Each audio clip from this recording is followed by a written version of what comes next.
Motihari police ने बड़ी कार्रवाई करते हुए एक सक्रिय चोर गिरोह का भंडाफोड़ किया है। इस ऑपरेशन में 3 अपराधियों को गिरफ्तार किया गया है।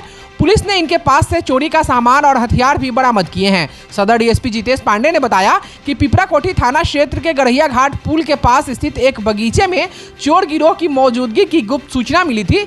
एसपी स्वर्ण प्रभात के निर्देश पर पुलिस की विशेष टीम ने यहां छापेमारी की और 3 अपराधियों को गिरफ्तार किया है। गिरफ्तार अपराधियों में मुफस्सिल थाना क्षेत्र के नीतीश कुमार और पिपराकोठी थाना क्षेत्र के मुन्ना कुमार तथा मुन्ना पासवान शामिल हैं।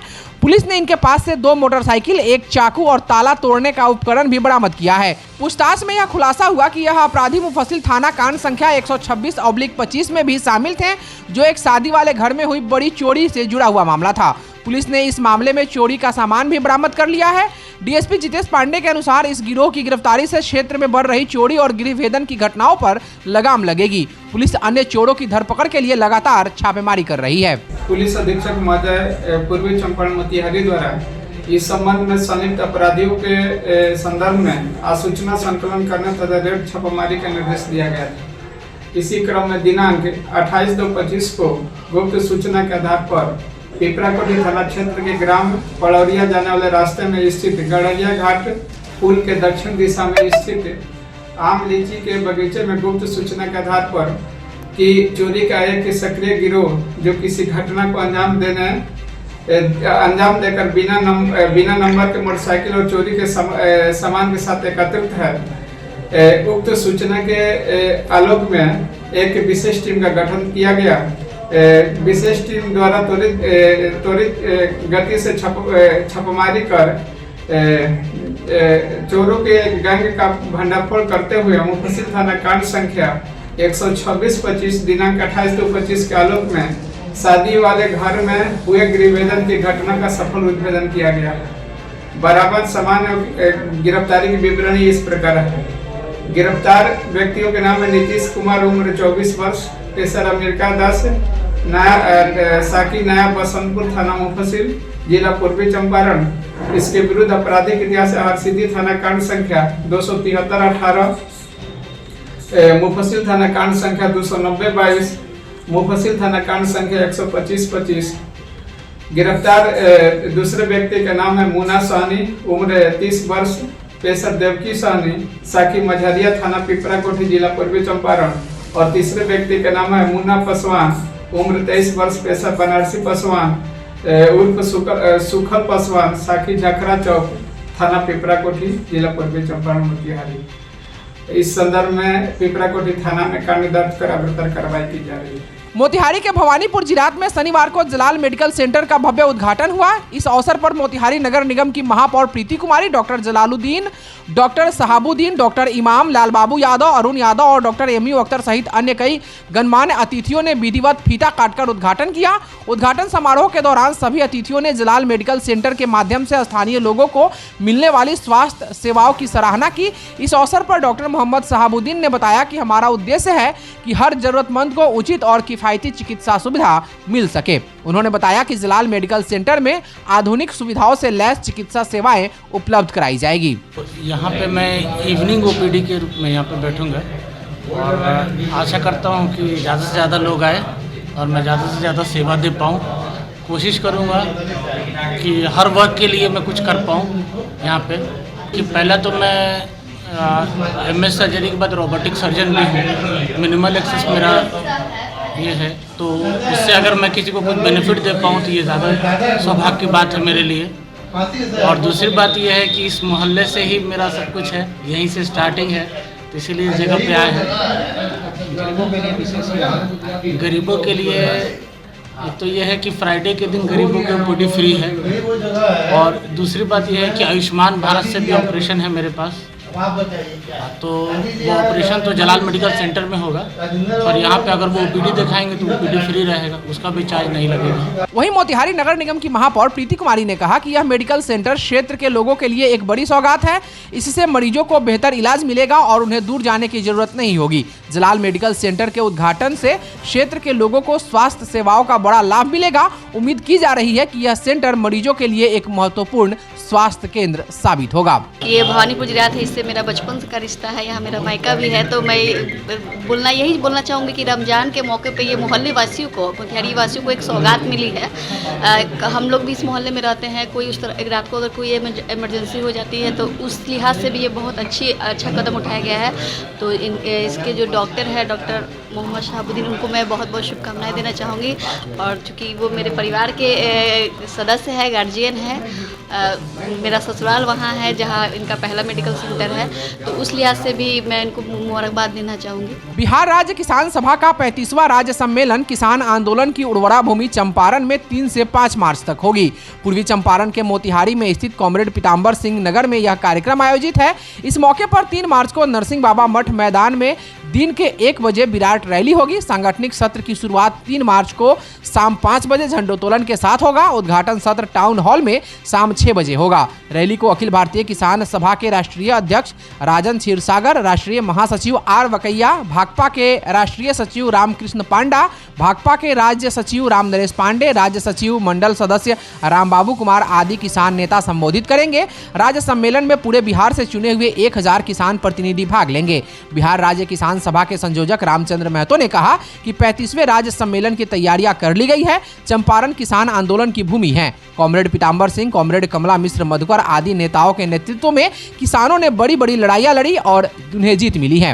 राष्ट्रपिता महात्मा गांधी ने यहीं से आंदोलन की शुरुआत की है, इसलिए किसान सभा ने अपना राज्य सम्मेलन यहीं करने का निर्णय लिया है। आज प्रेस वार्ता के दौरान सीपीआई के रामचंद्र महतो, प्रभाकर जायसवाल और विजय शंकर सिंह ने क्या कुछ कहा, सुनिए। 3 से 5 बिहार राज्य किसान सभा का सम्मेलन होने जा रहा है, जिसमें प्रथम दिन रैली होगी, किसानों की रैली, बड़ी रैली होगी। 5 बजे झंडोत्तोलन के साथ सांगठनिक सत्र का शुरुआत होगा। और आज के तारीख में जो पूरे देश के अंदर किसानों पर जो हमले हैं, कॉरपोरेट नीतियां जो बनती जा रही हैं, उसके खिलाफ, और बिहार के अंदर जो बीमा लागू नहीं है, बाढ़ सूखा का स्थायी निदान नहीं है, खाद की किल्लत है, कालाबाजारी हो रही है, कृषि बाजार समिति समाप्त कर दी गई है, और ऐसे वक्त में जो किसान को उचित मूल्य नहीं मिल पा रहा है, इससे कुंठा से ग्रसित होकर के किसान जो आत्महत्या कर रहे हैं, निराश हो रहे हैं, खेती छोड़ रहे हैं। इसलिए खेती और गांव को बचाने के लिए आवश्यक है कि किसानों को संगठित करके संघर्ष के मैदान में उतार करके किसान विरोधी नीतियों को पलटा जा सके, किसानों के हित में नीतियां बनाई जाए। और ऐसे वक्त में यह हमारा 35वां राज्य सम्मेलन और हमारे अखिल भारतीय नागपट्टनम में होने वाले 15, 16, 17 अप्रैल को सम्मेलन महत्वपूर्ण भूमिका अदा करेगा किसान आंदोलन में। बिहार राज्य किसान सभा जो 3, 4, 5 मार्च मोतिहारी में हो रही है, पीताम्बर सिंह के पुण्यतिथि के अवसर पर, उसमें सभी तैयारियां करीब करीब पूरी हो गई है। 38 जिला से डेलीगेट आ रहे हैं और हमारे राष्ट्रीय सचिव, राष्ट्रीय अध्यक्ष और विभिन्न जो कम्युनिस्ट पार्टी के एमपी हैं, एमएलए हैं, जो पूर्व में एमएलए हैं, एमएलसी हैं, ये सभी लोग आ रहे हैं। सब लोग को ठहरने का इंतज़ाम, खाने पीने का इंतज़ाम है। और 3 तारीख को जो रैली निकलेगी वो स्पोर्ट्स क्लब से निकलकर नरसिंह बाबा के मैदान में जाएगी और 5 बजे शाम में टाउन हॉल में झंडोत्तोलन होगा और उसके बाद डेलीगेट की बैठक होगी। और 4 तारीख को फिर 2 शिफ्ट में डेलीगेट की बैठक टाउन हॉल में होगी और 5 तारीख को दिन का डेलीगेट का बैठक होकर इसका समापन किया जाएगा। इसमें जो भी प्रचार प्रसार जो भी करना है, होर्डिंग लगाना है, सब लोग के खाने की व्यवस्था, रहने की व्यवस्था, वो सब हम लोग पूर्ण तैयारी से लगे हुए हैं और सब चीज़ बढ़िया सफलतापूर्वक ये प्रोग्राम होगा। इस मौके पर हमारे बिहार राज्य किसान सभा के संयोजक रामचंद्र महतो जी और ट्रेजरर जो हैं हमारे विजय सिंह हैं और रामायण सिंह और ये रामचंद्र तिवारी, त्रिवेणी तिवारी और जो भी लोग हैं, सब लोग लगे हुए हैं। पूरा जिला के लोग, कैडर लोग, सब कोई लगा हुआ है कि हाँ, ये पूर्वी चंपारण की इज्जत का, प्रतिष्ठा का बात है, तो इसको बढ़िया से किया जाए।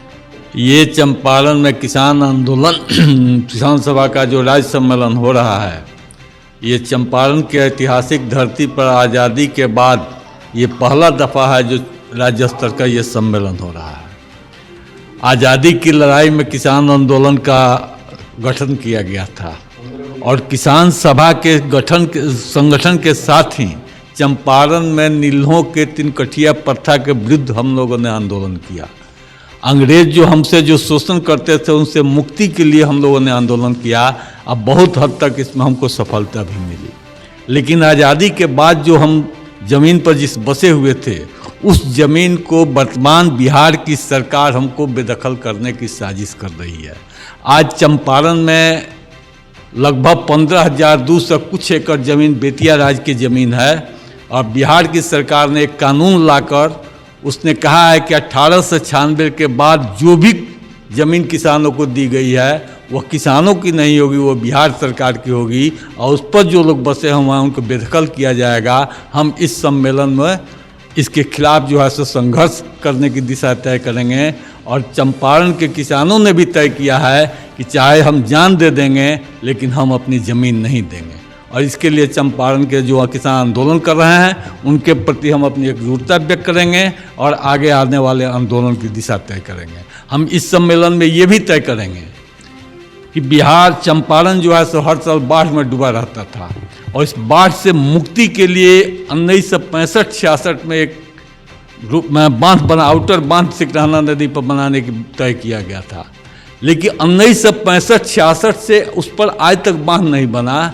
और अब जब बाढ़ की स्थिति कम हो गई, अब जो है सो सुखाड़ की स्थिति पैदा हो गई है तो आउटर बांध बनाने की कोशिश की जा रही है और वह आउटर बांध नहीं है बल्कि उस पर रोड बनाने की कोशिश की जा रही है, जिसके चलते उसके पेटी के अंदर जो रहने वाले गांव हैं वे सारे गांव बर्बाद हो जाएंगे, उसमें रहने वाले लोग डूब जाएंगे। इसके लिए पश्चिम चंपारण पूर्व चंपारण के किसान और आम जनता आंदोलन कर रही है, उसके प्रति भी हमारा समर्थन रहेगा और उस आंदोलन को कैसे तेज हम करें इस पर हम इस सम्मेलन में विचार करेंगे। कृषि कानून का तो आपने बात सुना ही, लेकिन बेतिया राज की जो ये बिल पास किया है लोग, बिहार सरकार कहती है कि बेतिया राज की ज़मीन हमारी हो गई।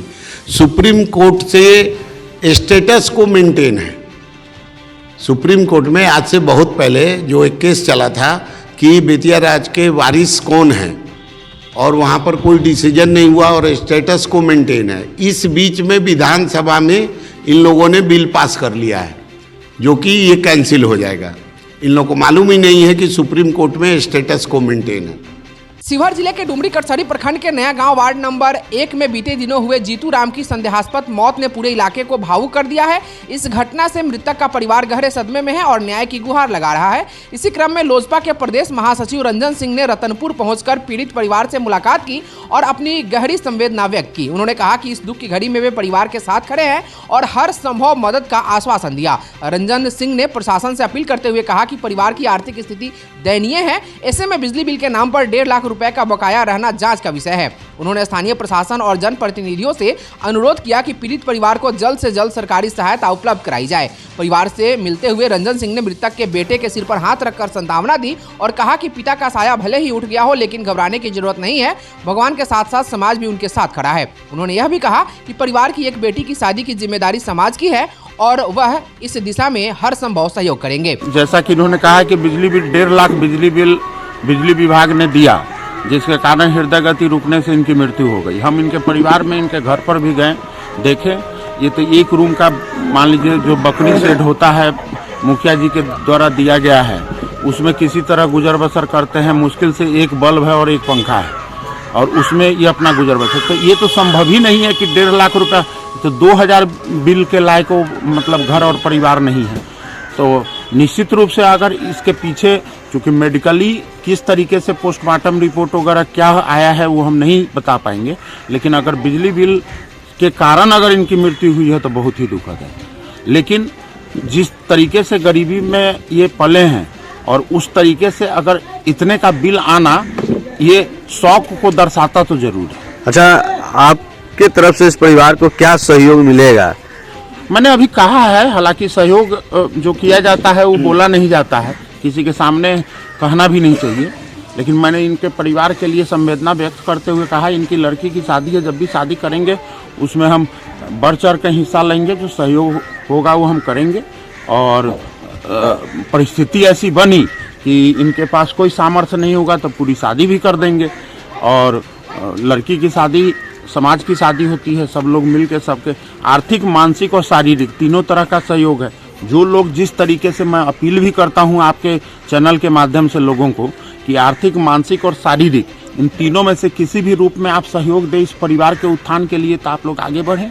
स्थानीय sports club stadium Chhatauni Motihari में सरदार अमृत सिंह विक्की मेमोरियल ट्रॉफी के लिए खेली जा रही जिला फुटबॉल लीग मैच में शुक्रवार को अंडर 17 का फाइनल मैच खेला गया, जिसमें स्पोर्ट्स क्लब मोतिहारी अंडर 17 की टीम ने रॉयल किंग अगरवा अंडर 17 को 1-0 से पराजित कर अंडर 17 लीग मैच की विजेता बनी। मध्यांतर के बाद खेल के अंतिम क्षण 79वें मिनट पे स्पोर्ट्स क्लब मोतिहारी के जर्सी नंबर 8 कन्हैया मलिक ने एक गोल कर स्कोर 1-0 किया, जो अंत तक कायम रहा। खेल के 32वें मिनट पे अगरवा के जर्सी नंबर 5 यासीर को एवं स्पोर्ट्स क्लब के जर्सी नंबर 8, 2, 17 एवं 3 क्रमशः कन्हैया मलिक, सचिन कुमार, विपुल कुमार एवं शिवजी कुमार को गलत खेलने के कारण रेफरी विशाल कुमार के द्वारा पीला कार्ड दिखाया गया। इसके पूर्व संघ के सचिव प्रभाकर जायसवाल, प्रोफेसर जगदीश विद्रोही, मोहम्मद असगर कारी, क्लब के सदस्य विजय सिन्हा, वीरेंद्र प्रसाद ने फील्ड में जाकर खिलाड़ियों से मिलकर फाइनल मैच का शुभारंभ किया। मैच के उपरांत मुख्य अतिथि पूर्व डीएसपी और मुजफ्फरपुर जिला के वरीय फुटबॉल खिलाड़ी शैलेंद्र कुमार ने अंडर 12 के चैंपियन, अंडर 14 के चैंपियन और आज हुए अंडर 17 के चैंपियन को ट्रॉफी और पुरस्कार वितरित किया। आज के वेस्ट 22 स्पोर्ट्स क्लब मोतिहारी के जर्सी नंबर 3 शिवजी कुमार ठाकुर को स्पोर्ट्स क्लब के पूर्व खिलाड़ी अमित कुमार के द्वारा साथ ही 500 रुपए नगद इनाम भी दिया गया। आज के मैच में पहला एकमात्र गोल करने वाले कन्हैया मलिक जर्सी नंबर 8 को पूर्व खिलाड़ी रजी अहमद उर्फ बंटी के द्वारा 500 रुपए नगद पुरस्कार स्वरूप दिए गए। अंडर 12 के man of the tournament sports club के क्रिस कुमार, अंडर 14 में मैन ऑफ द टूर्नामेंट आरडीपीएस के रिजवान आलम और अंडर 17 में man of the tournament sports club के मोहम्मद अफरोज आलम को दिया गया। इस अवसर पर रेफरी विशाल कुमार, चंद्रिका काजी, राहुल कुमार और अनिमेश कुमार को मुख्य अतिथि ने पुरस्कृत किया। साथ ही पूरे टूर्नामेंट में बॉल बॉय का काम करने वाले राहुल कुमार, मोहम्मद चांद, मोहम्मद मंजर और मोहम्मद लाल को मुख्य अतिथि ने पुरस्कृत किया। ज्ञात हो कि सीनियर डिवीजन का दूसरा मैच टूर्नामेंट कमेटी के डिसीजन के बाद तय होगा कि कब फाइनल होगा और कौन कौन टीम फाइनल खेलेगी। अंत में धन्यवाद ज्ञापन प्रोफेसर जगदीश विद्रोही ने किया।